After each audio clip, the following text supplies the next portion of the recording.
Story with Binaca. सुनिए कहानी Binaca की जुबानी। तो लीजिए, हाजिर है युवाचार्य श्री मिश्रीमल जी महाराज साहब मधुकर द्वारा लिखित भगवान ऋषभ देव का जीवन चरित्र।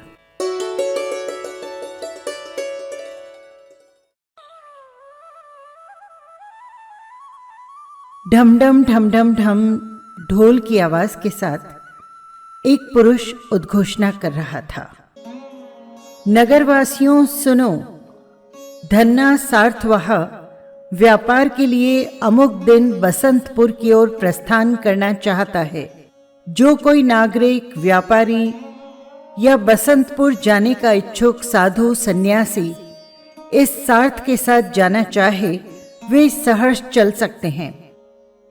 सार्थवाह उसके लिए सब उचित व्यवस्था और सुविधाएं देगा। विकट पथ पार करने में सबका सहयोग करेगा। इस घोषणा को सुनकर अनेक व्यापारी यात्री सार्थवाह के साथ व्यापार्थ विदेश जाने के लिए तरह तरह का सामान, किराना, मसाला आदि लेकर तैयार हो गए। धर्मघोष नाम के एक जैन आचार्य ने भी घोषणा सुनी और धर्म प्रचार हेतु जाने के लिए अपने शिष्य मंडल से परामर्श किया। कुछ शिष्यों ने कहा, गुरुदेव, रास्ता बहुत विकट है, बीच में भयंकर अटवी है, दुर्गम नदी, नाले, पहाड़ आएंगे, योग्य आहार आदि सुलभ होना कठिन है, अतः ऐसा विचार न करें। आचार्य ने कहा, देवानुप्रियों, आत्म कल्याण के साथ पर उपकार करने के लिए ही तो हमने ये कठोर साधना पथ स्वीकार किया है। जीते जी मृत्यु वरण करने का संकल्प लिया है, तो फिर इन कष्टों से क्या डरना। ऊखली में सिर दिया तो मूसल से क्या डर। कष्टों की परवाह किए बिना हमें जन कल्याण के लिए उधर चलना चाहिए। आचार्य के पवित्र संकल्प के लिए सब शिष्यों ने अपनी सहर्ष स्वीकृति दे दी। आचार्य स्वयं धन्ना सार्थवा के पास पहुंचे। सार्थवा ने नमस्कार कर उनसे पूछा, भंते, आज मुझे कैसे दर्शन देकर उपकृत किया? बताइए, मैं आपकी क्या सेवा करूं? सार्थवा, तुम बसंतपुर की ओर प्रस्थान कर रहे हो, ऐसा सुना है। तुमने अपने पुरुषार्थ से वैभव ही नहीं किंतु विमल कीर्ति भी अर्जित की है। तुम्हारी कीर्ति हमने सुनी है। तुम जैसे धर्मानुरागी के साथ हमारा धर्म संघ भी इस दुर्गम जंगल पथ को पार कर उधर धर्म प्रचार के लिए जाना चाहता है। सार्थवाह ने प्रसन्नता के साथ कहा, महाराज, मेरा अहोभाग्य है। इस बीहड़ मार्ग में आपकी शरण भी मुझे प्राप्त होगी। साधु संतों के दर्शन व संगति से तो भयंकर से भयंकर संकट भी टल जाते हैं। ये तो छोटा सा दुरूह पथ है। आपकी इस कृपा से हम सभी सार्थ के यात्री अत्यंत प्रसन्न होंगे। नियत दिन पर धन्ना सार्थवा अनेक व्यापारियों, यात्रियों और सेवकों के साथ सुरक्षा आदि के सब साधन लेकर क्षिति प्रतिष्ठितपुर के लिए निकला। आचार्य धर्मघोष भी अपने शिष्य समुदाय के साथ निकल पड़े। मध्याह्न का समय हुआ तो एक सुरक्षित स्थान पर यात्री दल रुका। भोजन तैयार हुआ। सार्थवा ने सबसे पहले भोजन के लिए आचार्य को आमंत्रित किया। आचार्य ने सार्थवा को साधु की भिक्षाचारी के सभी नियम और उपनियम समझाए। साधु के नियमों के अनुकूल आचार्य ने भोजन आदि ग्रहण किए। सार्थ के सभी यात्री आचार्य व साधु समुदाय को अपने साथ देखकर प्रसन्न और निश्चिंत हुए। चलते चलते वर्षा ऋतु आ गई। आकाश में मेघ गरजने लगे, घटाएं गहराने लगी और मूसलाधार पानी बरसने लगा। समूचा जंगल सरोवर सा बन गया। रास्ते कीचड़ से भर गए, चलना मुश्किल हो गया। ये देखकर सार्थ वर्षावास बिताने के लिए एक सुरक्षित स्थान पर रुक गया। आचार्य भी अपने शिष्यों के साथ किसी निर्दोष गिरी गुफा में जाकर ठहर गए। महीनों तक पानी गिरता रहा, रास्ते बंद रहे। सार्थ को बहुत दिन तक रुकना पड़ा। इसी बीच उनकी खाद्य सामग्री भी समाप्त हो गई। भूख से व्याकुल यात्री जंगल के कंद मूल आदि खाकर रहने लगे। एक दिन सार्थवा को अचानक याद आया, अरे मेरे साथ जो आचार्य आए हैं उनकी क्या हालत हुई होगी। मैंने तो इतने दिन हुए उनकी खोज खबर तक नहीं ली। उनके नियम बड़े कठोर हैं। कंद मूल आदि खाते नहीं, कच्चा सचित जल वे पीते नहीं। फिर कैसे उनका गुजारा हुआ होगा। सार्थवाह झट से उनकी खोज करने निकला। आचार्य के पास आकर उसने अपनी भूल के लिए क्षमा मांगी और फिर आहार की व्यवस्था के संबंध में पूछा। आचार्य ने प्रसन्नतापूर्वक कहा, कोई चिंता नहीं है।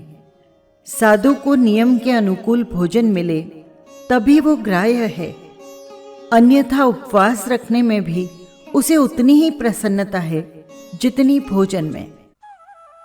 सार्थवा को ये जानकर बहुत ही खेद हुआ कि जब से वर्षा हुई है आचार्य आदि ने आहार भी ग्रहण नहीं किया। सार्थवा ने अत्यंत भाव विहल होकर आचार्य को भिक्षा के लिए चलने की प्रार्थना की। आचार्य आए, पर सार्थवा के रसोड़े में सिवाय घृत यानी घी के सिवाय कोई भी प्रासुक वस्तु नहीं थी। अपने खाने के घृत में से सार्थवा ने बड़ी भावना के साथ घृत दान किया। सुपात्र दान में भावना की अत्यधिक शुद्धता और प्रबलता के प्रभाव से धन्ना सार्थवाह को सम्यकत्व रत्न की प्राप्ति हुई। दान के दिव्य प्रभाव से उसे अनेक प्रकार के सुख प्राप्त हुए। वर्षा समाप्त होने पर सार्थ बसंतपुर की ओर चला। आचार्य धर्म प्रचार करते रहे और धन्ना सार्थवाह धनार्जन के साथ साथ अब देव गुरु धर्म की भक्ति भी करने लगा। साधु जनों के सहज संग से सार्थवाह के जीवन की दिशा भोग से हटकर त्याग मार्ग की ओर मुड़ गई। पश्चिम महाविधेय की गंधीलावती विजय में विद्याधर श्रेणी के अधिपति के रूप में राजा महाबल शासन कर रहे थे। ये महाबली अपने पूर्व भाव में धन्ना सार्थवाह थे। राजा महाबल के अनेक मंत्रियों में एक प्रमुख मंत्री था स्वयं बुद्ध। एक दिन प्रातः काल का समय था। स्वयं बुद्ध नंदन वन में भ्रमणार्थ गया। स्वयं बुद्ध ने भ्रमण करते हुए देखा, दो विशिष्ट लब्धिधारी श्रमण एक निर्मल शिला पर विराजमान हैं। प्रातः काल में ही श्रमण दर्शन कर मंत्री का हृदय प्रफुल्लित हो गया। साधुओं को भक्ति पूर्वक नमन वंदन किया और धर्म का स्वरूप जानने की इच्छा प्रकट की। साधुओं ने धर्म का उपदेश दिया, जिसे सुनकर मंत्री का हृदय रस प्लावित हो गया। स्वामी भक्त सेवक को सदा ही अपने स्वामी के हित की चिंता रहती है। मंत्री ने जिज्ञासा प्रकट की, गुरुदेव, मेरे स्वामी राजा महाबल का कितना आयुष्य शेष है?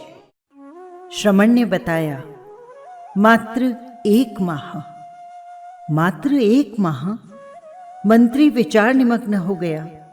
उसने मुनिराज की वंदना की और स्वामी हित की चिंता करता हुआ नगरी को वापस चला आया। मंत्री विचार करने लगा, मात्र 1 माह की आयु शेष है और राजा है सुख भोगों में मग्न।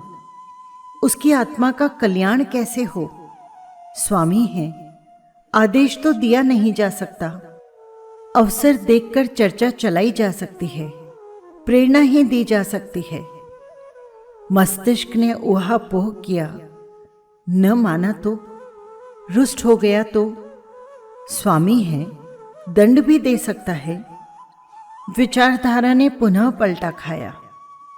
तो क्या दंड के भय से राजा को सही सलाह न दी जाए?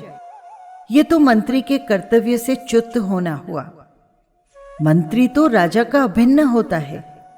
यदि वही भय और शंका करके निष्पक्ष और कल्याणप्रद सम्मति न देगा तो राजा को पाप पंक में गिरने से कौन रोकेगा? नहीं, मैं अपने कर्तव्य का अवश्य पालन करूंगा। सांसारिक भोगों से विरक्त करने की प्रेरणा तो दूंगा ही, परिणाम चाहे जो भी हो। इन्हीं विचारों में खोया मंत्री राजसभा में पहुंच गया। यथायोग्य अभिवादन करके अपने आसन पर जा बैठा, किंतु विचार प्रवाह ने पीछा न छोड़ा। वहां भी उसके अंतस में विचार तरंगें उठती रही। उसका मस्तिष्क उद्वेलित होता रहा। राजा महाबल ने देखा कि मंत्री आज सोच विचार में डूबा हुआ है। उत्सुकतावश पूछ लिया, मंत्रीवर, आज गहरे विचारों में लीन हो, ऐसी क्या चिंता लग गई है? अवसर तो हाथ लग गया, किंतु अपनी बात को किस प्रकार प्रकट करे कि राजा को कष्ट न हो और न कोप हो। किसी को मृत्यु की सीधी खबर सुनाना उसकी प्राण हरण करना ही है। विवेकी जनों को ऐसे कष्टदायक वचन नहीं बोलने चाहिए। नीतिमान मंत्री ने वाणी का संयम रखते हुए कहा, महाराज, मैं संसार के विषय भोगों के स्वरूप पर विचार कर रहा था। यही ऊहापोह मेरे मस्तिष्क में चल रहा था। तो फिर क्या निष्कर्ष निकला?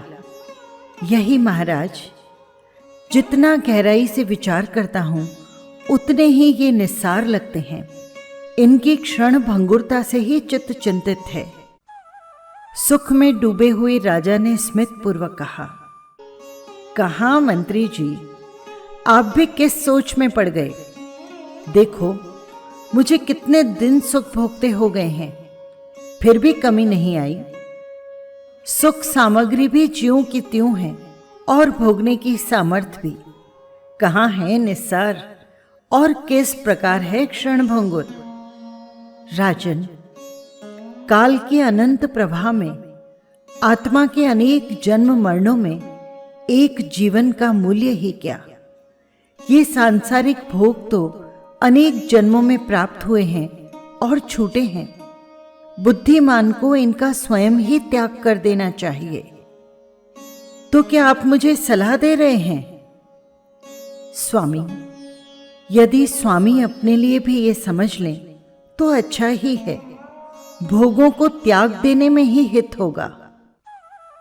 ये सलाह दूसरे मंत्री सभिन्न मति को नहीं रुचि। उसने प्रतिवाद किया, स्वामी को भोगों से विरक्त करने की सलाह तो स्वामी द्रोह है। जब तक जीवन है, पुण्य योग से सुख सामग्री मिली है, उसका भोग करना ही उचित है। राजा को संबोधित करते हुए उसने आगे कहा, नाथ, इसकी बातों में मत आइए। सुख सामग्री बार बार नहीं मिलती, इसका त्याग करना व्यर्थ है। स्वयं बुद्ध ने उत्तर दिया, पूर्वकृत पुण्यों का फल समाप्त होने पर क्या होगा? यदि नई आय नहीं हुई तो खजाना खाली नहीं हो जाएगा क्या? इसीलिए पुण्य रूपी धन को बढ़ाते रहना चाहिए। और पुण्य धन का उपार्जन होता है त्याग से। संयम, तप और त्याग से ही पुण्य का बंध होता है और उसी से अगले भवों में सुख प्राप्ति होती है। तीसरे मंत्री महामती ने विचार प्रकट किया, कौन जानता है पुनर्जन्म होता भी है या नहीं? स्वयं बुद्ध ने उत्तर दिया, महाराज जानते हैं कि पुनर्जन्म होता है। तब राजा महाबल ने पूछ लिया, मैं कैसे जानता हूं मंत्री प्रवर? स्वयं बुद्ध ने बताया, नरेंद्र, संभवतः आपको स्मरण नहीं रहा। आप जब बालक ही थे, उस समय आप नंदन वन में भ्रमणार्थ गए तो वहां एक कांतिमान देव दिखाई दिया। क्या उसके शब्द याद हैं? क्या कहा था उसने? महाबल बोले, कुछ स्मरण तो आता है। हाँ, एक देव मुझे दिखाई तो अवश्य दिया था, किंतु उसके शब्द स्मरण नहीं रहे। आप ही बताइए। महाराज, आपको संबोधित करके ही उसने कहा था, वत्स, मैं तेरा पिता अति ब्रह्म हूं। मैं संसार और विषय सुख से निर्वेद पाकर श्रमण हो गया था। उस तपस्या के फलस्वरूप लातंग स्वर्ग का अधिपति देव हुआ हूं। इसलिए तुम भी विषय से विरक्त होकर धर्म का आश्रय लो। हां, याद आया मंत्रीवर, बिल्कुल यही शब्द थे।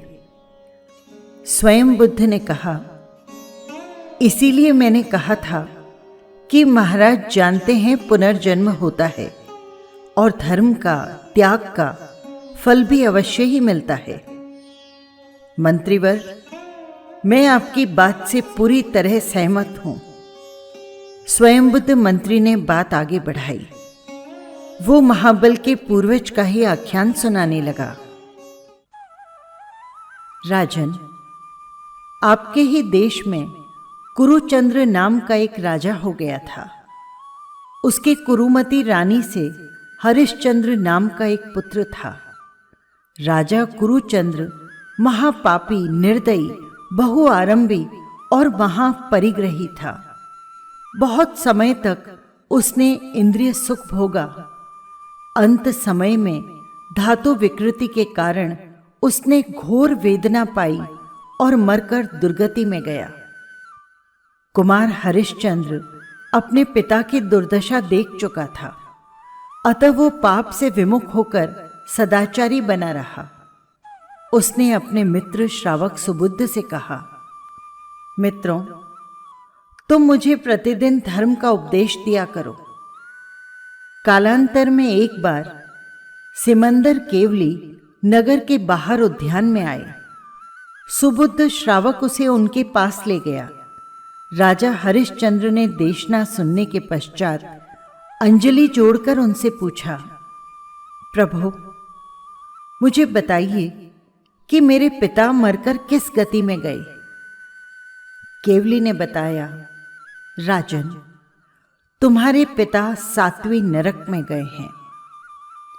राजा सुनकर विरक्त हुआ और श्रामणी दीक्षा ग्रहण कर सिद्ध गति को प्राप्त हुआ।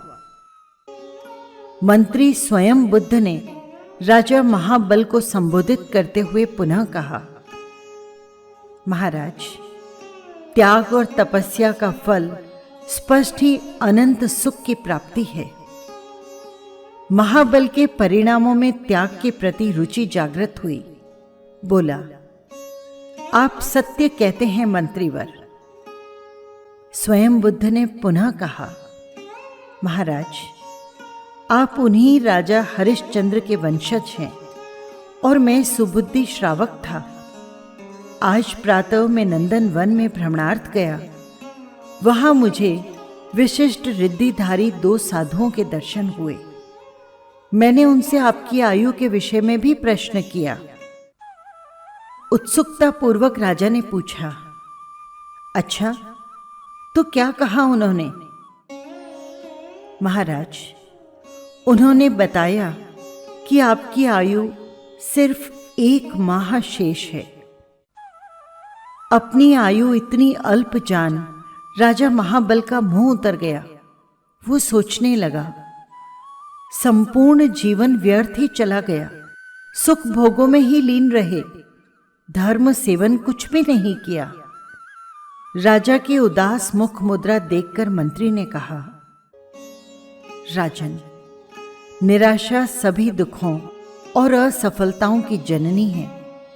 साहस कीजिए और धर्म सेवन में जुट जाइए। निराश स्वर में राजा बोले, मंत्री, इतने अल्प समय में क्या हो सकता है? महाराज, वर्षों से इकट्ठा हुआ घास फूस घड़ी भर में जल जाता है। दिन भर का शरीर पर जमा मैल 10 मिनट के स्नान में धुल जाता है। आप हिम्मत न हारिए, जब जागे तभी सवेरा। अब भी समय है, श्रामणी दीक्षा ले लीजिए, भविष्य का मार्ग स्वतः ही प्रशस्त हो जाएगा। राजा को बात समझ में आ गई। उसने सर्व सावध योग छोड़कर मुनिराज के चरणों में प्रवज्ञा ग्रहण कर ली। 22 दिन का अनशन पालन किया और अंत में पंच परमेष्टि नमस्कार का ध्यान करते हुए देह का त्याग कर दूसरे स्वर्ग के श्रीप्रभ विमान में ललितांग नामक रिद्धि सिद्धि संपन्न देव हुआ। स्वयं बुद्ध भी सिद्धाचार्य मुनिराज के कर कमलों द्वारा दीक्षित हुआ और तपश्चर्या करते हुए काल धर्म प्राप्त कर ईशानेन्द्र का दृढ़ धर्मा नाम का समानिक देव हुआ। ललितांग देव क्रीड़ा भवन में गया। वहां उसे अतिशय रूपवान एक देवी दिखाई दी। ललितांग का रूप लावण्य भी कम न था। सुंदरता आकर्षित करती ही है। दोनों एक दूसरे के प्रति मोहित हुए। समय सुख में व्यतीत होने लगा। देवी का आयुष्य पूर्ण हुआ और उसका अवसान हो गया। ललितांग प्रिया वियोग में विकल होकर इधर उधर भटकने लगा। स्वयं बुद्ध के जीव दृढ़ धर्मा समानिक देव ने अपने मित्र की दशा अवधि ज्ञान से जानी और उसके पास आकर बोला, बंधु, स्वयं को संभाल, स्त्री के पीछे पागल मत बन। ललितांग ने उत्तर दिया, मित्र, संसार में मृग नयनी ही सार है, इसके बिना संसार ही सोना है। दृढ़ धर्मा अपने मित्र के तीव्र मोह से दुखी हुआ। उसने समझ लिया कि इसे समझाने का कोई लाभ नहीं। इस समय इसके दिल दिमाग पर नारी का भूत चढ़ा है। दृढ़ धर्मा को भी अपने मित्र से स्नेह था। वो उसे दुखी नहीं देख सकता था। उसने अपने अवधि ज्ञान का उपयोग लगाया और उसकी भावी प्रिया को जानकर कहा, मित्र, उदासी छोड़ो, तुम्हारी होने वाली प्रिया को मैंने जान लिया है। यद्यपि ललितांग भी अवधि ज्ञान का धारी था। वो चाहता तो भविष्य की प्रिया के संबंध में जान सकता था, किंतु शोक संतप्त प्राणी का विवेक लुप्त हो जाता है तो ज्ञान का उपयोग कहां से लगे, और उपयोग बिना भूत भविष्य का ज्ञान कैसे हो। उत्सुकता पूर्वक उसने पूछा, मित्र, बताओ कौन है वो? दृढ़ धर्मा ने कहा, निर्नामिका। वो कहाँ रहती है मित्र? नंदीग्राम में। प्रेम के रोगी को इतना धैर्य कहाँ? विकल होकर ललितांग ने पूछा। मित्र, तुम तो इतना छोटा सा उत्तर देते हो कि मेरी संतुष्टि नहीं होती। मैं प्रिया वियोग में तड़प रहा हूं और तुम बात को लंबी खींच रहे हो।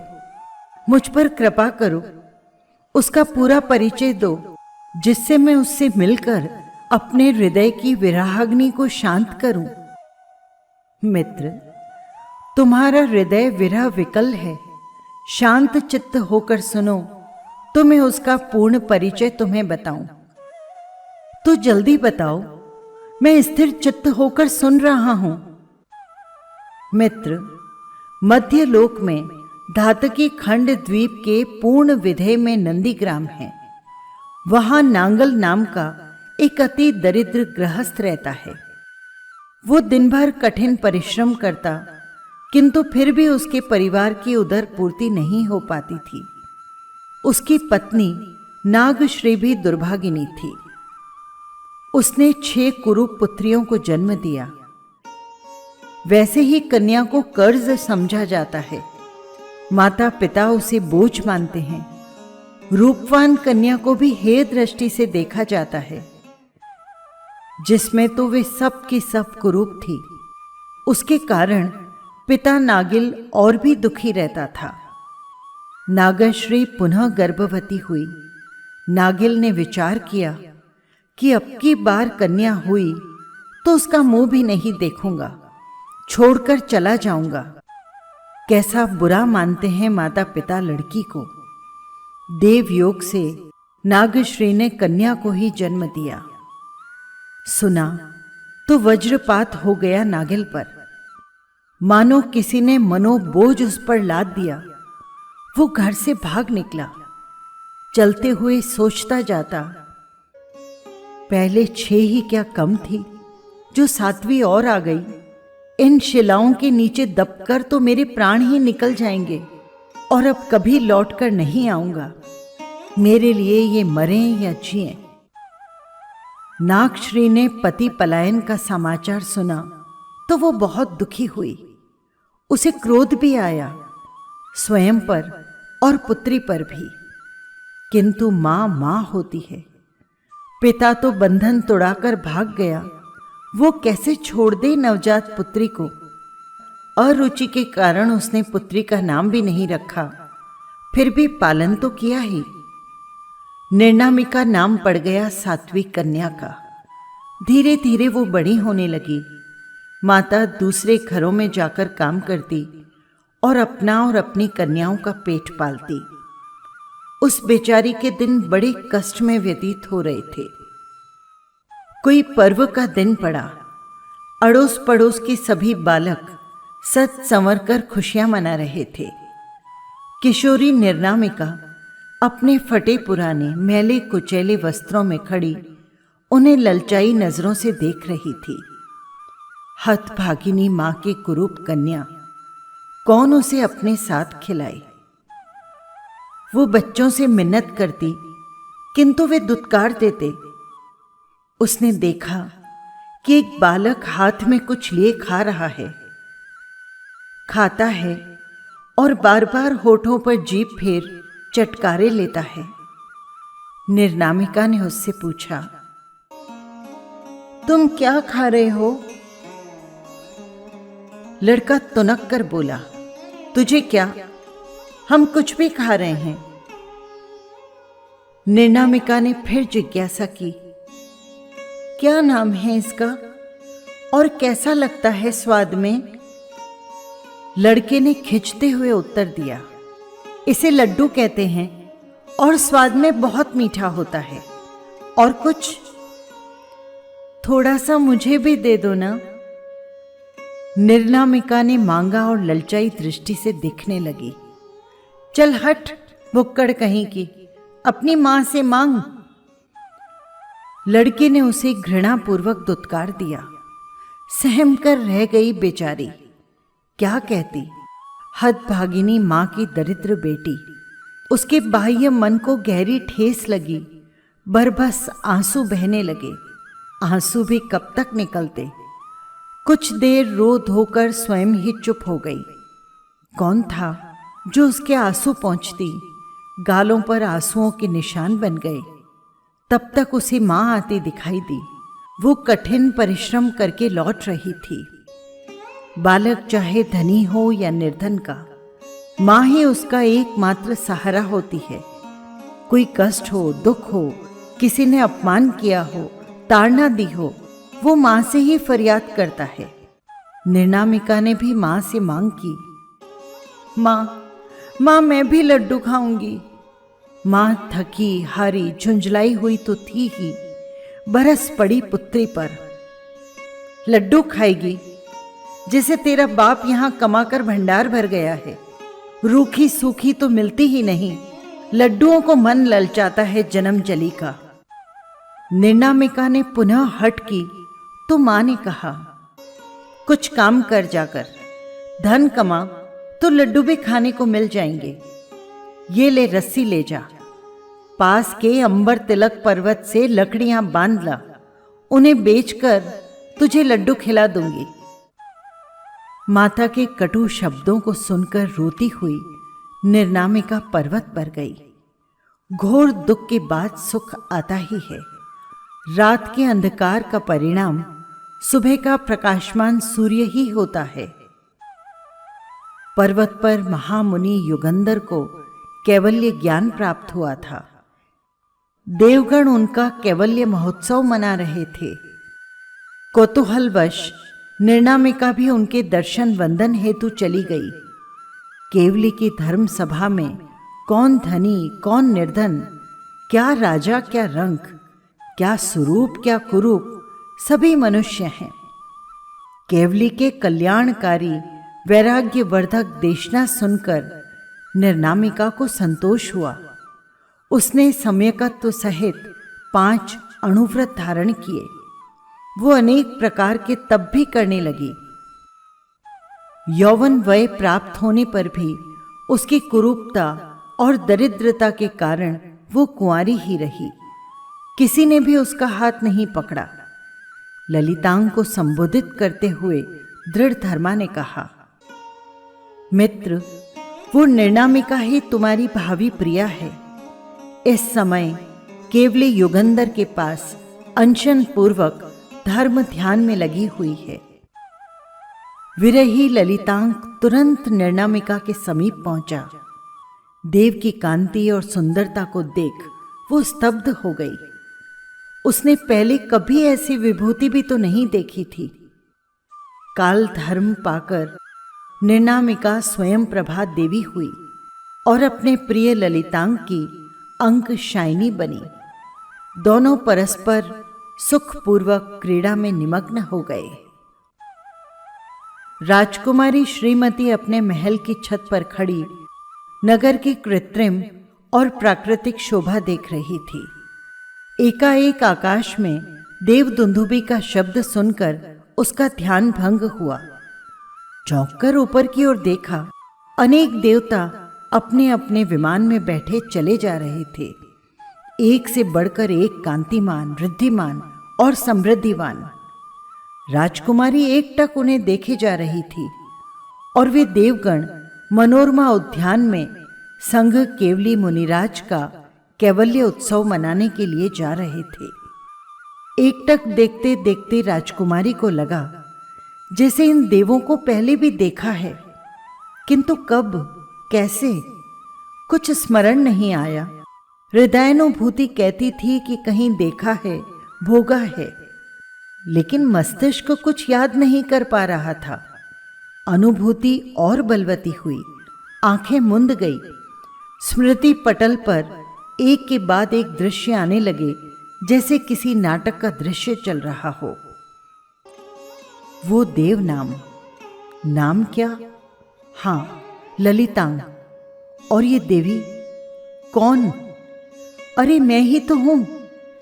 स्वयं प्रभा, कैसे दिव्य भोग, कैसा प्रबल प्रेम, कैसी समृद्धियां, कितना सुख। अरे सुख ही सुख। भावनाएं आत्मा में उठ रही हैं और रोमांचित हो रहा था शरीर। सुख सुख, अथाह और अनिवर्चनीय आनंद। कैसे प्राप्त हुआ ये विशाल आनंद का भंडार? दृश्य बदला। युगंधर केवली का कैवल्य महोत्सव। एक मैली कुचैली सी जीर्ण वसना किशोरी बैठी है। कौतूहल हुआ, ये कौन है? अंतरात्मा से आवाज आई, मैं ही तो हूं। मस्तिष्क ने कहा, मैं तो देवी हूं स्वयं प्रभा। फिर ये कुरूप किशोरी कौन है? मस्तिष्क ऊहापोह करने लगा। ये किशोरी, ये देवी, क्या संबंध, क्या मामला? कुरूपा हटती ही नहीं सामने से। अरे ये तो सम्यकत्व सहित अणुव्रत धारण कर रही है। अंचन पूर्वक धर्म साधना। सामने एक तेज पुंज सा आया। देवाकृति प्रकट हुई। वही मेरा प्रिय ललितांग देव। अरे ये साधिका तो इसमें लुप्त हो गई। वितृष्णा की रेखा सी क्रौंधी मस्तिष्क में कुरूप किशोरी अतिशय रूपवती स्वयं प्रभा हो गई। ललितांग से रमण करने लगी। देव विलीन हो गया। भौचक्की सी देवी इधर उधर देख रही है। अरे ये क्या? ये देवी तो उसी के शरीर में समा गई। बेसुध हो गई राजकुमारी। कटे वृक्ष की भांति गिर पड़ी। दासियां घबरा गई। तुरंत दौड़कर शीतोपचार किया। सचेत हुई। दृश्य पर विचार करते ही सारी स्थिति स्पष्ट हो गई। जाति स्मरण ज्ञान प्राप्त हुआ था। मन में विचार आया, जब मैं यहाँ राजकुमारी बनी हूं तो पति ललितांग भी कहीं न कहीं मनुष्य हुए ही होंगे। मेरी उनकी पुरानी प्रीति है, वही मेरे स्वामी हैं। उनके अतिरिक्त और किसी से संबंध नहीं बना सकती।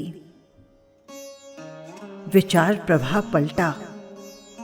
माता पिता ने किसी अन्य को दे दिया तो तब क्या होगा? सोच विचार कर उसने मौन धारण कर लिया। सोचा, गूंगी कन्या से कौन राजकुमार ब्याहेगा? कोई नहीं। राजकुमारी को मौन देख दासियों ने उसे बुलवाने की बहुत चेष्टा की। हार कर माता पिता को सूचना दी।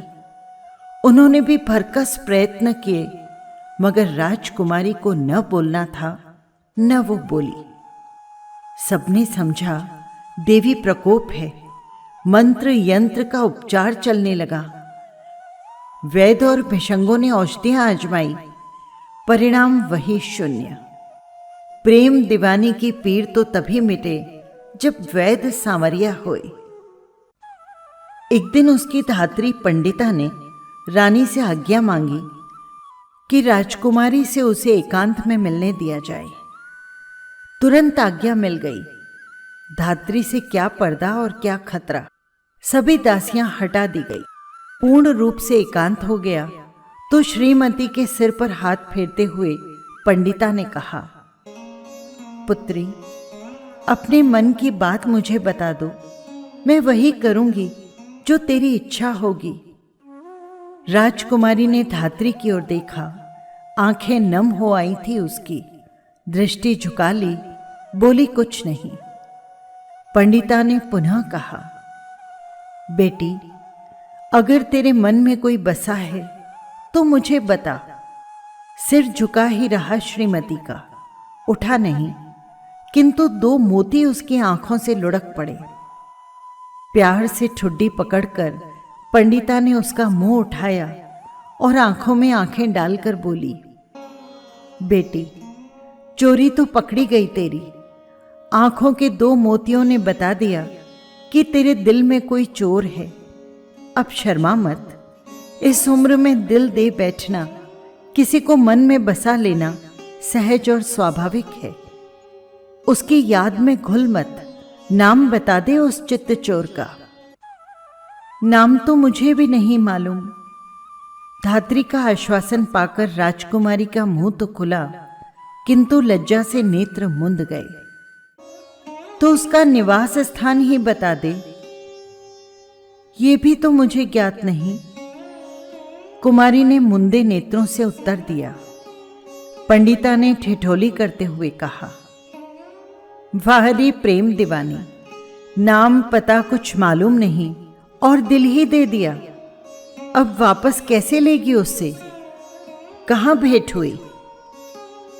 भेंट हो ही जाती तो फिर मौन ही क्यों होता? डंके की चोट सबके सामने ही उसमें समा न जाती। राजकुमारी का संकोच अब मिट चुका था। पंडिता भी समझ गई कि पिया मिलन ही इसके रोग का एकमात्र उपाय है। उसने कहा, नाम उसका अनाम और पता लापता। भेंट हुई नहीं। कुछ तो ऐसा संकेत बता कि उसे ढूंढा जा सके। राजकुमारी ने उत्साहित होकर कहा, सच? तुम उसे खोजोगी, मुझसे भेंट कराओगी? वचन दो तो मैं दिल खोलूं। धात्री पंडिता ने उत्तर दिया, तो क्या हाथों पली को विरह ताप में जलती देखकर भी मैं चुप रहूंगी? बेटी, संसार थाय को तुच्छ और हीन मानता है, ठोकर मारता है दासी समझकर। कोई उसके दिल को चीर कर तो देखे। मां में और उसमें इतना ही तो अंतर होता है कि वो बालक को पेट में नहीं रखती, बाकी सब काम तो करती ही है। शिशु के हंसने से उसके दिल में खुशी की घंटियां बजती है और रुदन के साथ उसका दिल रोता है, आंखें रोती है, सर्वांग रोता है। बच्चे के कष्ट में वो भूख प्यास भूल जाती है, आंखों की नींद गायब हो जाती है। ऐसा क्या है जो मां देती है और धाई नहीं देती? किंतु बेटी, गरीब दासी पर, धाई पर राजकुमारी कैसे विश्वास करे? राजकुमारी के दिल खोलने से पहले ही धाई ने अपना दिल खोलकर रख दिया। श्रीमती ने धाई के दिल की टीस समझी और बोली,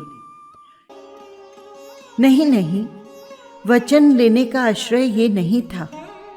मेरे दिल के दर्द को जब मां ही नहीं समझी तो मुझे निराशा हो गई। धात्री अब तक संभल चुकी थी, भावावेश कम हो गया था। आश्वासन दिया, बेटी तू निराश मत हो, जो कुछ तेरे मन में है साफ साफ बता दे। दुनिया के छोर से भी तेरे चित्त चोर को ढूंढ लाऊंगी। राजकुमारी ने बताया और धात्री ने समझा। दोनों ने मिलकर एक युक्ति खोज निकाली। जुट पड़ी एक चित्र बनाने में। निर्नामिका के जीवन से संबंधित एक चित्र बनाया, जिसमें ललितांग देव, धर्म ध्यान में लगी हुई निर्नामिका, केवली युगंधर, देवलोक और उसके दिव्य भोग सभी दिखाए गए। तब तक राजकुमारी श्रीमती के पिता चक्रवर्ती वज्रसेन की वर्षगांठ का उत्सव बड़ी धूमधाम से मनाया जा रहा था। चक्रवर्ती के वर्षगांठ उत्सव में सभी राजा सम्मिलित होने आए थे। राजधानी पुंडरीकिणी नगरी राजाओं और राजकुमारों से सुशोभित होने लगी। विभिन्न प्रकार की वेशभूषाओं से सजे राजपुत्र इधर उधर विचरते दिखाई देते। धात्री पंडिता उस चित्रपट को लेकर राजमार्ग पर खड़ी हो गई। लोग आते, नयनाभिराम चित्र को देखते, उसकी सराहना करते और चले जाते। कुछ लोगों ने समझा बेकाऊ है। उन्होंने उसका मूल्य भी पूछा, किंतु ये जानकर कि ये तो कलाकार ने केवल प्रदर्शन के लिए रखा है, बेचने के लिए नहीं, चुप हो गए। चित्र देखने वालों की भीड़ लगी रहती, किंतु उसका गूढ़ आशय कोई नहीं समझ पाता। दर्शक भांति भांति के जिज्ञासाएं प्रकट करते, लेकिन पंडिता का एक ही उत्तर था, आप ही बताइए। कुल मिलाकर चित्र एक अनबूझ पहेली बन गया। अनबूझ पहेली को बूझना, रहस्यों की परतों को उखाड़ना मानव का स्वभाव है। चित्र के रहस्यों को समझने के लिए अनेक लोगों ने प्रयास करने प्रारंभ कर दिए। कुछ लोग तो असफल होकर रह गए, किंतु दुर्दांत नाम का राजकुमार ऐसे मानने वाला नहीं था। नाम ही के समान वो स्वभाव से भी दुर्दांत था। महल के दास दासियों से उसने चित्र का रहस्य जान लिया। पानी भर आया उसके मुंह में। श्रीमती जैसी सुंदरी राजकुमारी की प्राप्ति और चक्री का जवाई बनना, ऐसा सौभाग्य वो कैसे छोड़ देता। वो चित्र देखने गया और उसे देखते ही हाँ, स्वयं प्रभा कहकर गिर पड़ा। मूर्छित होने का ढोंग रच लिया। पंडिता नाम की ही नहीं, बुद्धि की भी पंडिता थी। उसने जो राजपुत्र का सूक्ष्म निरीक्षण किया तो समझ गई कि सच्चाई क्या है। सेवकों ने शीतोपचार का प्रयास किया तो उसने संकेत से मना कर दिया। कुछ देर बाद राजपुत्र दुर्दांत स्वयं ही सचेत होने का बहाना करके उठ बैठा और कहने लगा, ये चित्र तो मेरे पूर्व भाव से संबंधित है। मैं ललितांग देव था और स्वयं प्रभा मेरी प्रिया देवी। धात्री पंडिता उसके मुख पर आने जाने वाले भावों को ध्यान से देख रही थी। राजपुत्र के स्वर में वो दर्द नहीं था जो प्रेमी की आवाज में होता है। उसमें न उसे प्रेम विहलता दिखाई पड़ी, न प्रिया मिलन की व्याकुलता। उसमें न विरह की तड़प थी, न वियोग की छटपटाहट। पंडिता का हृदय शंकालु हो गया। उसे वो राजपुत्र कपटी और वंचक लगा। फिर भी पूर्ण सच्चाई जानने के लिए उसने कहा, राजपुत्र, चित्र का पूरा परिचय बताइए। दुर्दांत ने इंगित करते हुए बताया, ये ललितांग देव है और ये देवी स्वयं प्रभा। और देवलोक को इंगित करते हुए बोला, ये पुंडरीकिणी नगरी है। पुंडरीकिणी नगरी का नाम सरासर मिथ्या था। पंडिता की शंका को और बल मिला। उसने पूछा, कुमार, इन मुनिराज का क्या नाम है? नाम तो मैं भूल गया, दुर्दांत ने बहाना बनाया। और ये तपस्विनी, मुझे क्या मालूम ये तपस्विनी कौन है। व्यक्ति कितना ही प्रयास करे पर झूठ पकड़ में आ ही जाता है। मनुष्य एक झूठ के लिए 1000 झूठ बोलता है। अपनी बात को सत्य प्रमाणित करने के लिए अनेक प्रयास करता है, फिर भी झूठ झूठ ही रहता है, सत्य नहीं बन पाता। कपटी दुर्दांत का भी कपट आचरण खुल गया।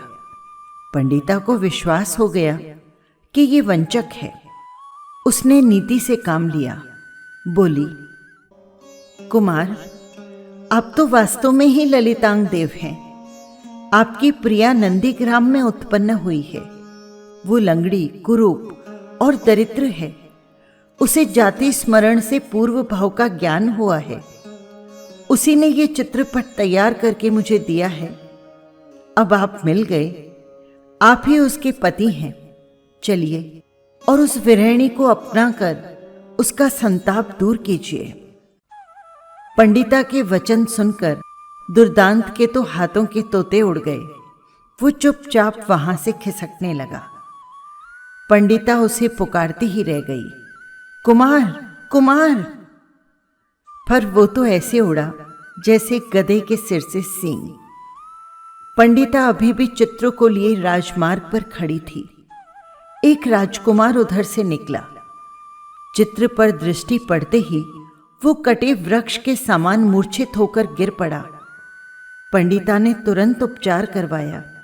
सचेत होकर बोला, इस चित्र का आशय तो ये है कि मेरी प्रिया कहीं है, उसे जाति स्मरण हुआ है, तभी उसने ये चित्रपट तैयार करवाया है। कुमार की बातें पंडिता ध्यानपूर्वक सुनती रही। कुमार कहता जा रहा था,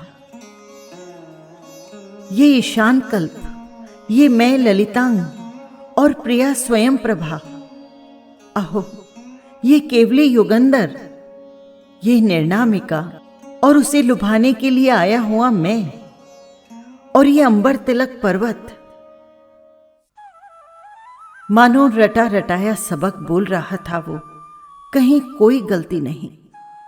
पंडिता ने पूछा, राजकुमार, आपका परिचय?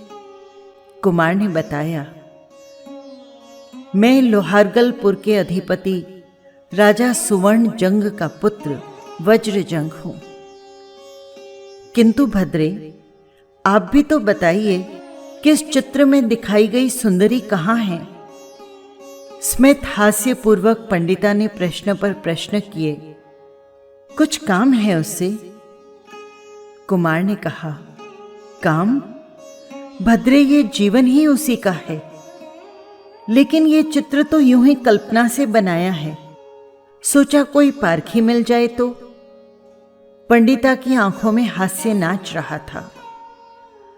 असंभव, कल्पना से इतना सही चित्र नहीं बन सकता। आप मुझे बहकाइए मत, सुंदरी का परिचय बता दीजिए। बहुत बेताबी है। आप बेताबी की बातें कर रही हैं, यहां प्राण कंठ में आ गए हैं। थोड़ा धैर्य रखिए, सब कुछ मालूम हो जाएगा। अभी बता दीजिए, प्यासे को एक घूंट पानी मिल जाए, वरना उसकी जान ही निकल जाएगी। पंडिता ने देख लिया कि जैसी तड़प राजकुमारी की है, वैसे ही इस राजकुमार में भी दोनों तरफ आग बराबर लगी है। अधिक तड़पाना उसने उचित नहीं समझा। बता दिया, कुमार, ये सुंदरी चक्रवर्ती नरेश वज्रसेन की पुत्री श्रीमती है। आप धैर्य रखिए, मिलन होगा और अवश्य होगा।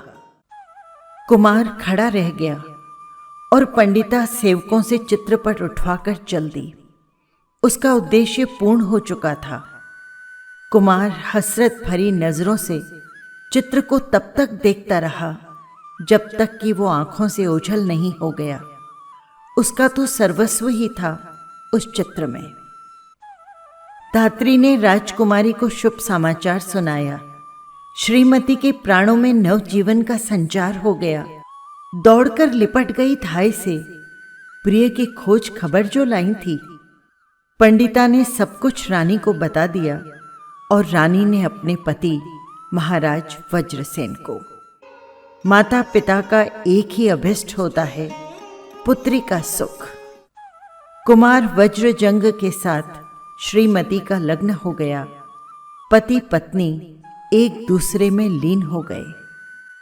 कुछ समय पश्चात सुवर्ण जंग ने अपना राज्य वज्रजंग को दे दिया और चक्रवर्ती वज्रसेन ने अपने पुत्र पुष्करपाल को।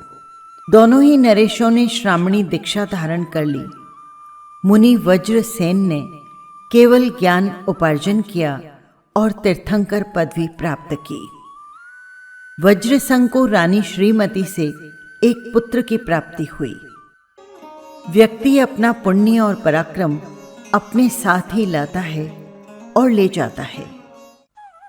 चक्रवर्ती वज्रसेन के राज्य छोड़ने के बाद धीरे धीरे अधीनस्थ राजा विद्रोही हो गए। राजा पुष्करपाल में अकेले उनको दबाने की शक्ति न थी। उसने अपने बहन और बहनोई श्रीमती और वज्रजंग को सहायता के लिए आमंत्रित किया। दोनों पति पत्नी सहायतार्थ ससैन्य चल दिए। सीधे मार्ग में एक दृष्टिविष सर्प रहता था, अतः वे लोग दूसरे मार्ग से बढ़े और राजाओं को परास्त करते हुए पुंडरीकिनी नगरी जा पहुंचे। राजा पुष्करपाल ने उनका बहुत स्वागत सत्कार किया। कुछ दिन रहकर जब वे चलने लगे तो उन्हें सूचना मिली कि शरकट वन में सागरसेन और मुनिसेन नाम के 2 श्रमणों को कैवल्य ज्ञान हुआ है। उनके प्रभाव से दृष्टिविष सर्प भी शांत हो गया है। पति पत्नी ने ये सुयोग नहीं छोड़ा। केवली की धर्म सभा में जाकर देशना सुनी और निर्वेद को प्राप्त हुए। निश्चय कर लिया कि नगर पहुंचकर पुत्र को राज्यभार दे प्रवज्ञा ग्रहण कर लेंगे। राजा वज्रसंग और रानी श्रीमती अपने शयनागार में सोए थे। राज्य के लोभी पुत्र ने विषाक्त धुआं करा के सभी गवाक्ष और द्वार बंद कर दिए। उनका दम घुटने लगा तो अपना अंत समय समीप जानकर विरक्त भाव से मृत्यु का सामना करके उत्तर कुरु भोग भूमि में युगलिया हुए और वहां से मरकर सौधर्म स्वर्ग में देव के रूप में उत्पन्न हुए। इस प्रकार धन्ना सार्थवाह का जीव अनेक शुभ यौवनियों में जन्म लेने के बाद एक बार सुविधि नाम के प्रसिद्ध वैद्य का पुत्र हुआ। उसका नाम था जीवानंद। जीवानंद अपनी विद्या में अत्यंत कुशल था। उसके 5 अन्य घनिष्ठ मित्र थे। एक बार 6 मित्र घूमते घूमते एक उद्यान में गए। वहां एक तपस्वी मुनि को ध्यान में खड़े देख नमस्कार किया। मुनि कुष्ठ रोग से पीड़ित थे। उनके शरीर से मवाद चल रहा था। मुनि की करुण दशा देखकर 6 मित्रों का हृदय भर आया।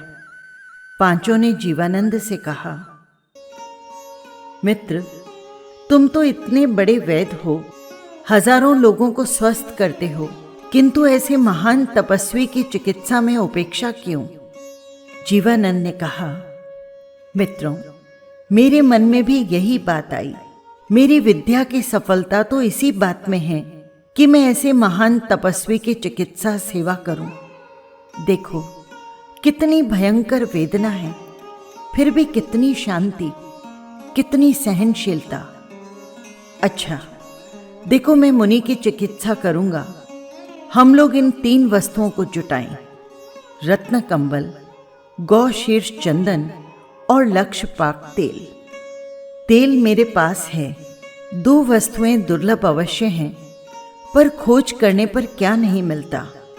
जिन खोजा तिन पाइयां। तुम लोग ये 2 वस्तुएं लाओ, मैं चिकित्सा की तैयारी करता हूं। 5 साथी औषधि की तलाश करते हुए नगर के चप्पे चप्पे तक घूम आए। आखिर एक वृद्ध वणिक की दुकान पर ये दोनों वस्तुएं मिल गई। वृद्ध वणिक ने राजकुमार के साथ इन ग्राहकों को देखकर पूछा, आप लोग इतनी बहुमूल्य औषधि लेकर क्या करेंगे? राजकुमार ने कहा, इनका मूल्य जो हो सो लीजिए। ये वस्तुएं हमें तुरंत दीजिए। एक मुनि को कुष्ठ रोग हो गया है, उसकी चिकित्सा करनी है।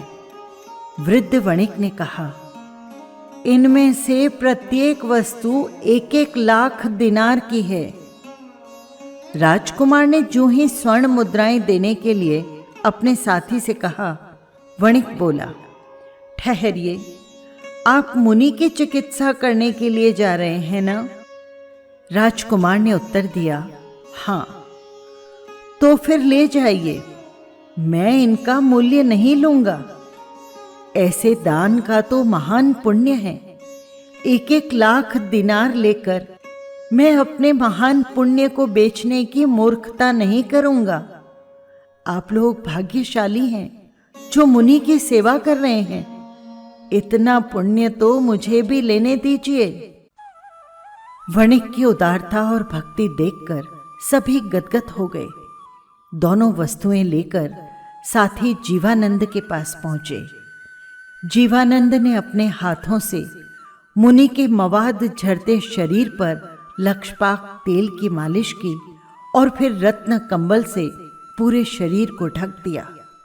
कुछ ही देर में रोग के कीड़े कुल बुलाते हुए कंबल से लिपट गए।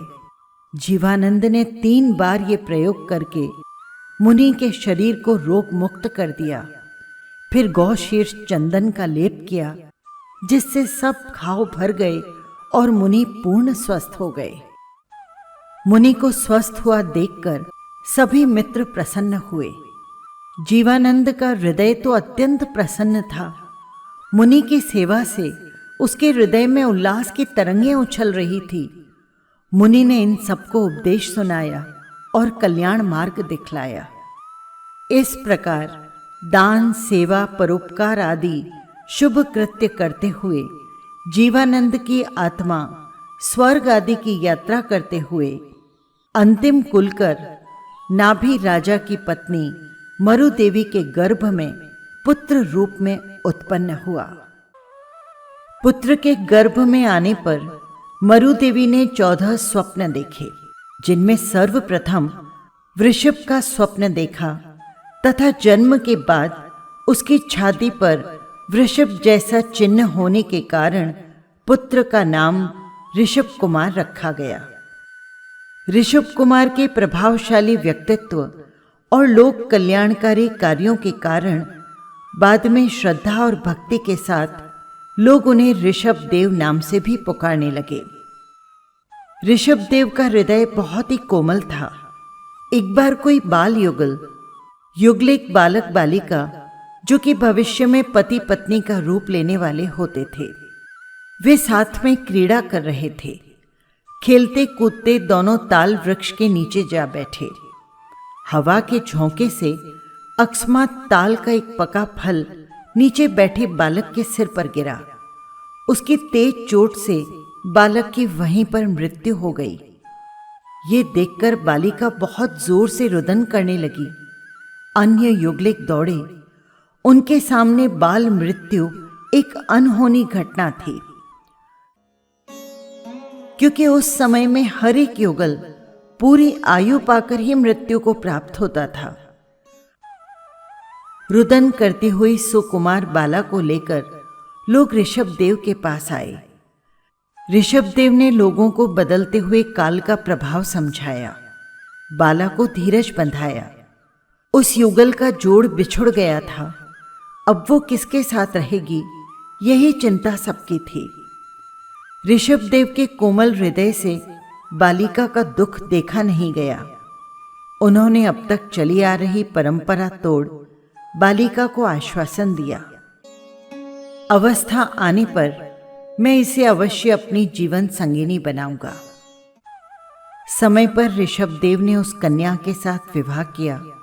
उसका नाम था सुनंदा। एक दूसरी कन्या थी जो ऋषभदेव की सहजात थी, सुमंगला।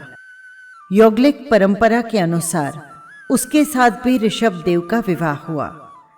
सुनंदा ने महापराक्रमी बाहुबली और सुंदरी को जन्म दिया, जबकि सुमंगला के चक्रवर्ती भरत, ब्राह्मी और अन्य 98 पुत्र हुए। इस तरह ऋषभदेव ने विवाह की पुरानी परिपाटी के पालन के साथ नई परंपरा का भी श्री गणेश किया। नाभि राजा ने अपने राज्य की समस्त बागडोर ऋषभदेव के हाथों में सौंप दी और स्वयं शांति लाभ लेने लगे। ऋषभदेव के जन्म के समय मानव सभ्यता विकास के पहले दौर से गुजर रही थी। मनुष्य को न खेती बाड़ी करना आता था, न कोई उद्योग धंधा। वो प्रकृति की गोद में उसी के द्वारा प्रदत्त साधनों पर जी रहा था।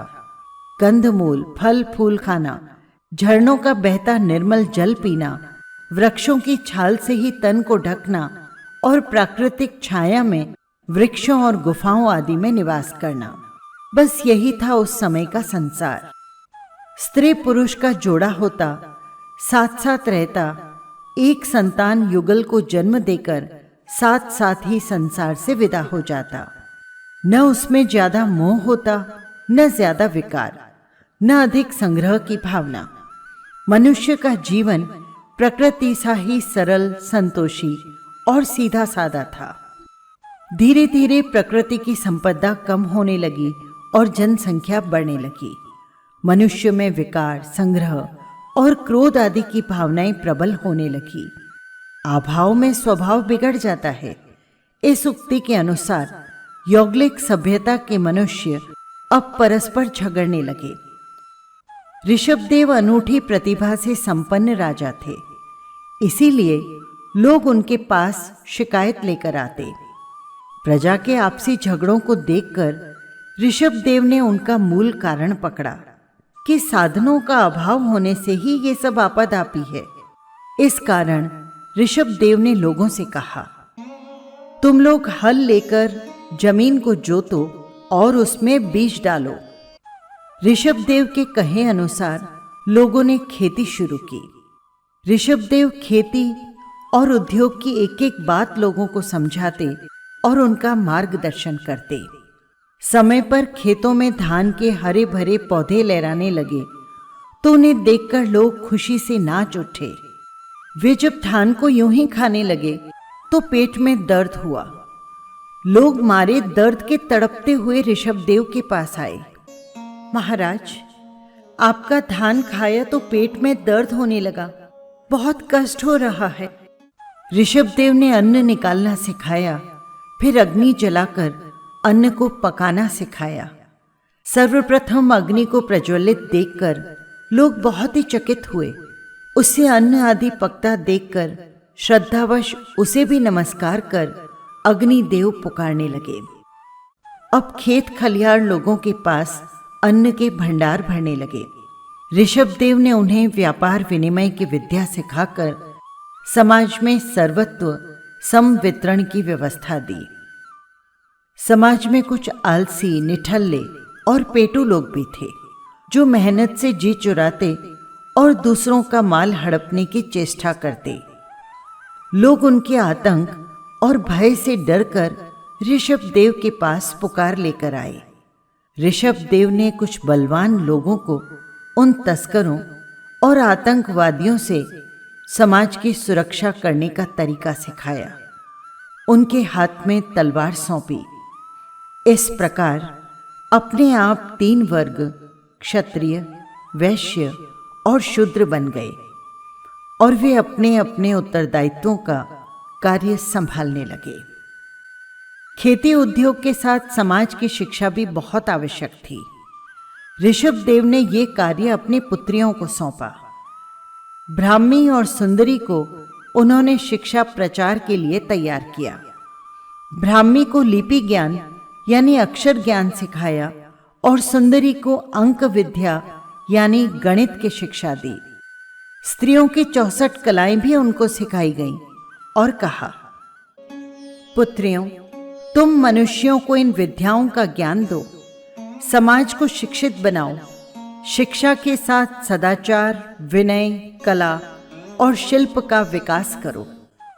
इस प्रकार ऋषभदेव ने मनुष्य जाति के नव निर्माण में अकथनीय योगदान किया। खेती, पशुपालन, उद्योग, व्यवसाय, शिक्षा, कला और शासन आदि की समस्त विधियां प्रजा को सिखाई, उसे समृद्धि और विकास की ओर गतिशील बनाया। ऋषभदेव ने संसार के सुख भोग स्वयं भी भोगे और लोगों को भोगने की कला भी सिखाई, पर वे स्वयं कभी भोगों में फंसे नहीं, आसक्त नहीं बने। प्रजा का विकास करके उसके कल्याण की भावना उसमें मुख्य थी। प्रजा को सुख समृद्धि की ओर बढ़ते देखकर उन्हें संतोष हो गया, तो अपने ज्येष्ठ पुत्र भरत बाहुबली और 99 पुत्रों को संबोधित करते हुए बोले, पुत्रों, मैंने प्रजा के भौतिक विकास के लिए अब तक अथक परिश्रम किया है, किंतु तुम्हें मालूम होना चाहिए ये विकास अधूरा है, अपूर्ण है। केवल भोग, सुख, समृद्धि ही हमारे जीवन का लक्ष्य नहीं है, किंतु परम आत्म शांति प्राप्त करना हमारा अंतिम ध्येय है। इसके लिए काम, क्रोध, अहंकार आदि अंतर्गत विकारों का नाश करना आवश्यक है। इन विकारों को जीतने के लिए अब मैं योग मार्ग पर चलना चाहता हूं। राजकाज की सब जिम्मेदारी तुम लोगों पर है।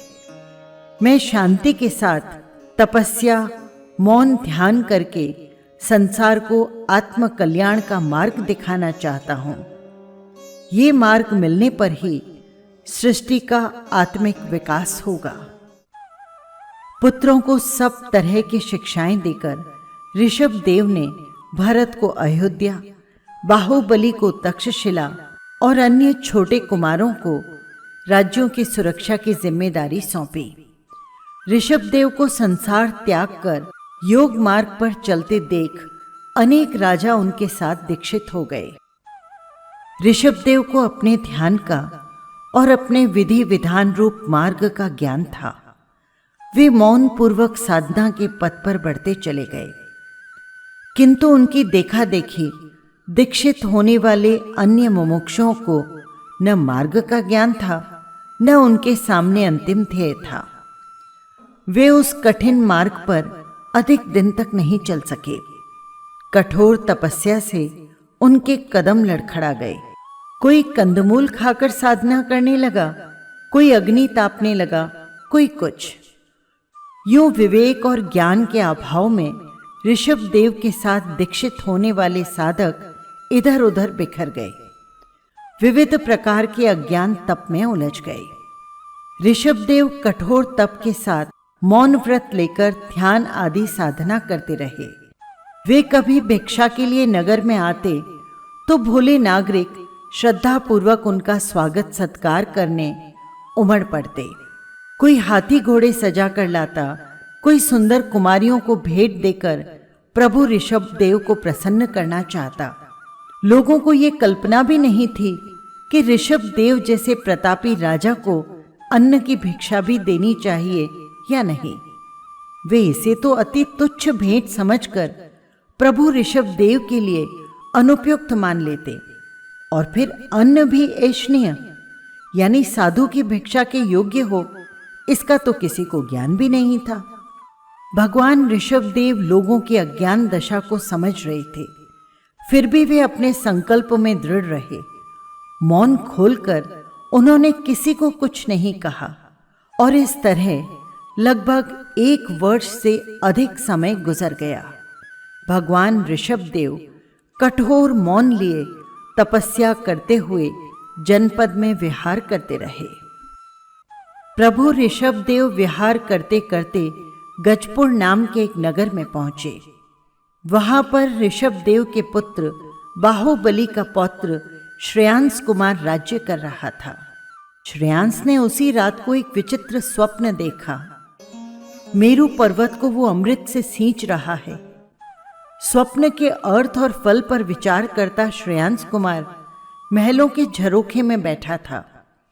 इधर नगर में प्रभु ऋषभदेव आए। उनके पीछे अपार जन समूह चल रहा था। आगे बढ़ बढ़ कर लोग उन्हें भेंट पूजा आदि देने की चेष्टा कर रहे थे, किंतु प्रभु मौन आगे चलते जा रहे थे। प्रभु को इस प्रकार आते देखते ही श्रेयांस कुमार को लगा, सचमुच ये सुमेरु पर्वत ही मेरे गृह आंगन की ओर आ रहा है। महलों से नीचे उतरकर वो प्रभु के चरणों में पहुंचा। भावों की तन्मयता के कारण उसे जाति स्मरण ज्ञान भी हो गया। साधु से प्रार्थना की, भगवान मेरे गृह आंगन को पवित्र कीजिए। अभी ताजे इक्षु रस के कलश आए हैं, आप इन्हें ग्रहण कीजिए। श्रेयांस कुमार की प्रार्थना पर प्रभु ऋषभदेव राजमहल में भिक्षा के लिए आए। वे तो कर पात्री थे।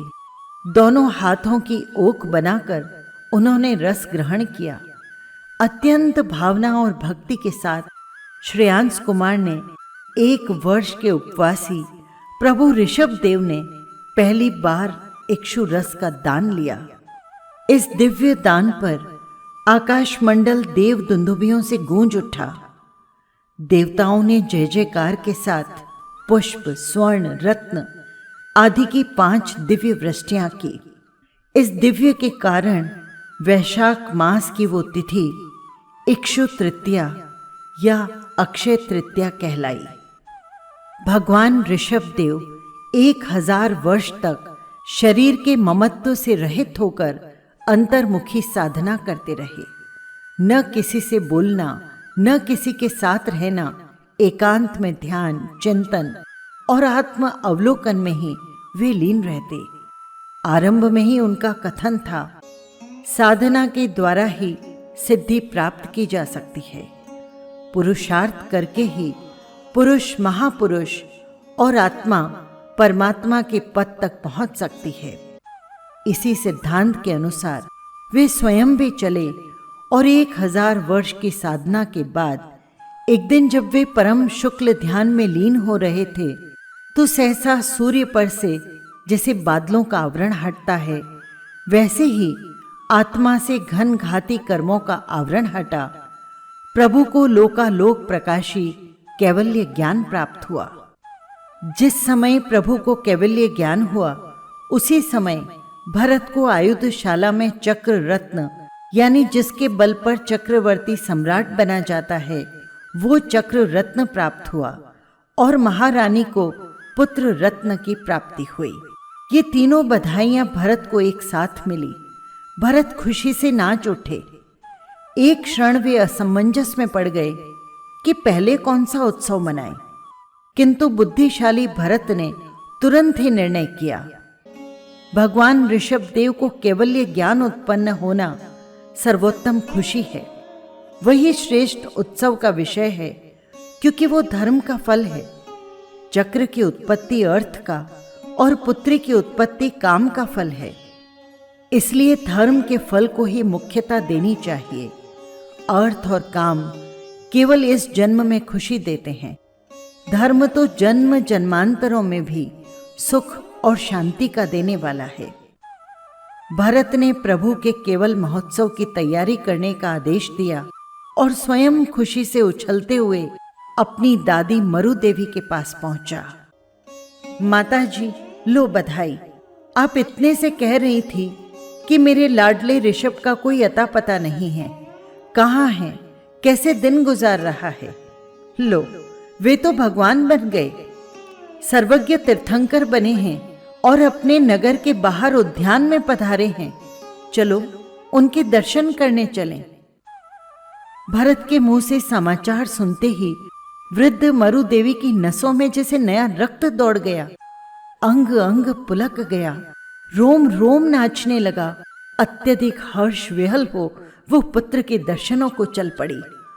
सम्राट भरत पूरे राजकीय समारोह के साथ भगवान का केवल उत्सव करने गए। माता मरु देवी एक अलंकृत हाथी पर आरूढ़ थी। पुत्र को देखने के लिए आंखें अकुला रही थी। भरत उनको भगवान ऋषभ देव की दिव्य विभूतियों का वर्णन सुना रहे थे, पर उन्हें कहाँ धीरज था। वो तो एक बार अपने लाडले ऋषभ को अपनी आंखों से देख लेना चाहती थी। जैसे ही समौ शरण के निकट पहुंची, सामने सिंहासन पर प्रभु को विराजमान देखा। असंख्य देवी देवता उनके चरणों में सिर झुका रहे हैं। स्वर्ग के इंद्र प्रभु की अर्चना पूजा करने की होड़ लगा रहे हैं और अपार दिव्य विभूतियों से परिवृत ऋषभ देव अशोक वृक्ष के नीचे सिंहासन पर बैठे देशना दे रहे हैं। ये दृश्य देखते देखते मरु देवी की आंखें छलछला उठी। हर्ष हृदय में समा नहीं रहा था, मुंह से शब्द निकल नहीं रहा था। क्षण भर बाद मरु देवी का चिंतन प्रवाह बदल गया। ऋषभ देव का प्रगाढ़ स्नेह अब भक्ति के स्तोत्र में बदल गया और फिर भक्ति का स्तोत्र विरक्ति की ओर मुड़ गया। मरु देवी उज्ज्वल शुक्ल ध्यान में लीन हुई और कुछ ही क्षणों में कर्मावरण का नाश कर सिद्ध बुद्ध मुक्त बन गई। समौ शरण में विराजमान प्रभु ऋषभ देव ने देशना के बीच में ही घोषणा की, इस युग की सर्वप्रथम मुक्तिगामिनी मरु देवी हस्ती स्कंद पर बैठे बैठे ही सिद्ध भगवती बन गई हैं। तीर्थंकर बनने के बाद भगवान ऋषभ देव ने धर्मोपदेश करना आरंभ किया। उस युग की जनता बड़ी सरल, भावनाशील और धर्म प्रेमी थी। भगवान के उपदेशों को सुनकर हजारों लाखों स्त्री पुरुषों ने मुनि व्रत ग्रहण किया। लाखों ही व्रतधारी श्रावक बने। प्रभु ऋषभ देव के ज्येष्ठ पुत्र भरत जब चक्रवर्ती बने, 6 खंड पर विजय करके वापस अयोध्या लौटे तो उन्होंने बाहुबली आदि अपने बंधुओं को भी अधीनता स्वीकार करने के लिए विवश किया। बाहुबली ने भरत को चुनौती दी, युद्ध के लिए ललकारा और युद्ध में विजयी बनकर भी राज्यश्री ठुकरा दी। आखिर साधु बन जंगलों में तपस्या करने चले गए, किंतु जो अन्य 98 भाई थे वे भाई के साथ झगड़ना भी नहीं चाहते थे और कायर की तरह उनकी अधीनता स्वीकार करने में भी उनके पुरुषार्थ को ला जाती थी। वे मार्गदर्शन लेने के लिए भगवान ऋषभ देव के पास पहुंचे। बोले, पिताजी, आपने जो राज्य हमें सौंपा था वो भाई भरत हड़पना चाहते हैं, अब हम क्या करें? प्रभु ने चिंतन करके कहा, संसार की ये शाश्वत रीति है कि जो अधिक बलशाली होता है वो अल्प बल वालों पर अपना अधिकार जमाना चाहता है। भरत चक्रवर्ती है, सहज ही वो बंधुता के संबंध को ताक में रखकर अपनी सत्ता तुम पर थोपना चाहेगा। ये मनुष्य का पद दर्प होता है, इसे रोक पाना कठिन है। सत्ता के मोह में या संसार के भोग में तृष्णा में फंसकर तुम कायरों की भांति अधीनता स्वीकार करो, ये तुम्हारे लिए उचित नहीं है। पुत्रों ने बीच में ही विक्षुब्ध होकर कहा, तो फिर पिताजी हम क्या करें? कुछ क्षण रुककर वे फिर बोले, जो आप कहेंगे हम वही करेंगे। प्रभु ने पुनः गंभीर वाणी में पूछा, क्या तुम लोग विजय पाना चाहते हो? हाँ, हम विजयी बनना चाहते हैं। सभी पुत्र एक स्वर में बोले। तो भरत पर विजय पाने का विचार छोड़ दो, अपने आप पर विजय श्री प्राप्त करो। जो अपनी आत्मा को, अपने विकार को जीत लेता है, अपनी तृष्णा और मोह को परास्त कर देता है, वही सच्चा विजेता है। पुत्रों, तुम चाहो तो ऐसी अमोघ विजय का मार्ग मैं तुम्हें बतलाऊं।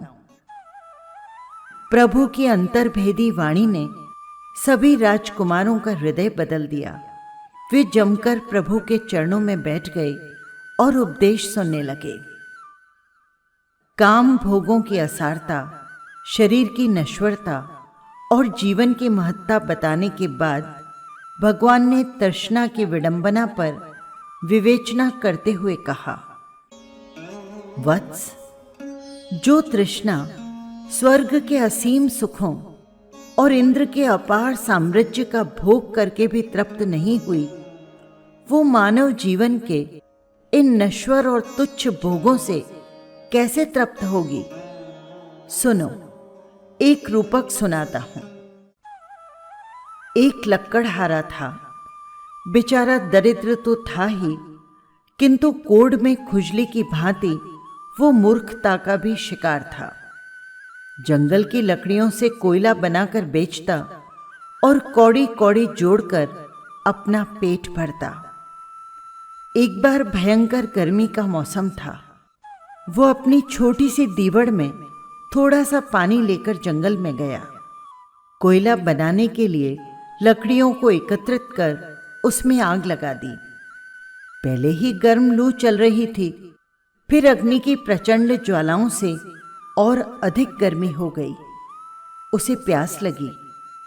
पास का सब पानी पी गया, फिर भी प्यास नहीं बुझी। थोड़ी देर में और जोरों की प्यास लगी। गला सूखने लगा तो पानी की खोज की, पर कहीं एक बूंद भी पानी उसे नहीं मिला। प्यास के मारे उसके होठों पर पपड़ी जम गई, थूक सूख गया। वो घबराता हुआ किसी वृक्ष की शीतल छाया में जाकर लेट गया। कुछ नींद की झपकी लगी तो उसे स्वप्न आया। वो अपने घर पहुंच गया है। घर में जितना पानी था सब पी गया, फिर भी प्यास से गला सूख रहा है। नदी, नाले, सरोवर, सबका पानी पीता हुआ वो अबूझ प्यास के लिए समुद्र के किनारे चला गया। वहां पानी पानी कर रहा है। समुद्र का अथाह पानी पी जाने पर भी उसकी प्यास नहीं बुझी। गला तो सूखता ही जा रहा है। अब वो चारों ओर दौड़ता भागता पागल की तरह पानी पानी पुकारता हुआ अंत में एक पुराने सूखे कुएं के पास पहुंचा। कुएं का पानी तो कब का ही सूख गया था, किंतु उसके किनारे कुछ भीगा घास पुआल पड़ा था। मारे प्यास के वो उन घास के तिनकों को निचोड़ निचोड़ कर अपनी प्यास बुझाने की चेष्टा करने लगा। इतने में ही उसकी नींद खुल गई। वो देखता है उसी जंगल में वृक्ष के नीचे वो पड़ा है और पानी पानी कर रहा है। इस रूपक का रहस्य समझाते हुए भगवान ने पुत्रों को संबोधित किया और कहा, पुत्रों, जब पेट में दाह लगी हो, गला सूख रहा हो, उस समय स्वप्न में पानी पीने से क्या किसी की प्यास कभी बुझी है? नहीं, नहीं प्रभु, नहीं। स्वप्न के पानी के साथ कभी प्यास नहीं बुझ सकती, पुत्रों ने एक स्वर में कहा। और जो प्यास सरोवर और सागरों से भी तृप्त नहीं हुई, क्या वो गीले घास को निचोड़कर उसकी 2-4 बूंद पी लेने से कभी तृप्त हो सकती है? नहीं। पुत्रों, इसी प्रकार संसार में तृष्णा की दाह मन में लगी है और मनुष्य सांसारिक काम भोगों से उसे तृप्त करना चाहे तो कैसे होगी? जब तक मन शांत नहीं होता, तृष्णा की ज्वालाएं नहीं बुझती, भोगों की कामना करते रहने से वो कभी तृप्त नहीं होती।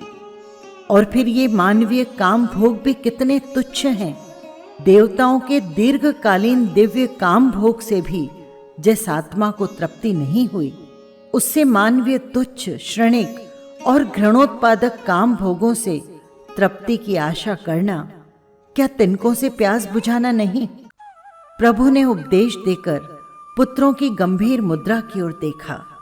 सभी भाई चिंतालीन थे, वैराग्य की हिलोरों से भीग रहे थे। राज्य और वैभव भोग की तृष्णा उनके हृदय से मिट गई थी। सभी एक साथ बोले, प्रभु, हम भी आपके पद चिन्हों पर चलना चाहते हैं। भाई भरत राज्य चाहते हैं, वे खुशी से ले लें। हमें इस राज्य से कोई लोभ लगाव नहीं। हम अपनी आत्मा का विकास कर परम पद पाना चाहते हैं। इस प्रकार प्रभु के उपदेश से 98 भाइयों ने अपना राज्य भाई भरत के लिए छोड़ संसार त्याग कर साधना का पथ अपनाया। प्रभु ऋषभदेव ने हजारों ही देशनाएं और प्रवचन दिए, पर उनको पुत्रों को दिया गया ये प्रबोध प्रवचन जैन सूत्र व टीकाओं में आज भी अंकित है।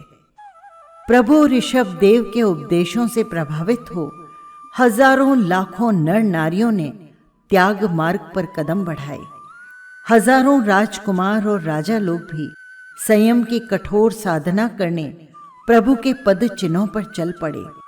प्रभु ऋषभदेव की दोनों पुत्रियां ब्राह्मी और सुंदरी भी दीक्षित हुई।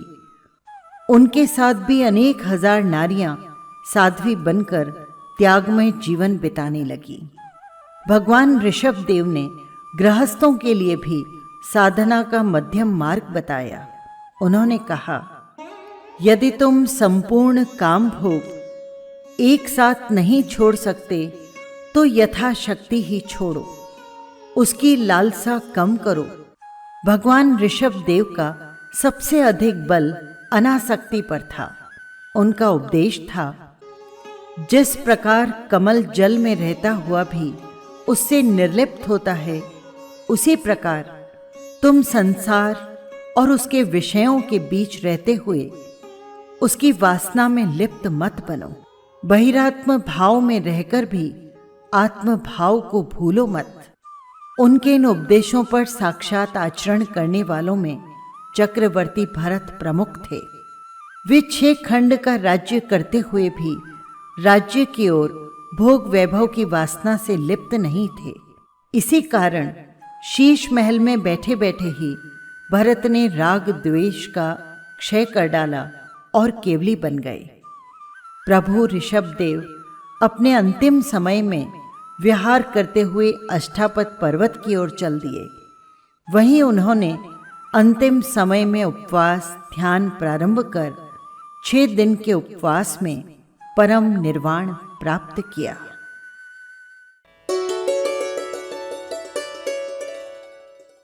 बस यही थी कहानी। आपको कैसी लगी कमेंट बॉक्स में ज़रूर लिखिएगा। और हाँ, यदि आपने चैनल को सब्सक्राइब नहीं किया है तो कर लीजिएगा। फिर मिलेंगे किसी और कहानी के साथ। जय जिनेंद्र।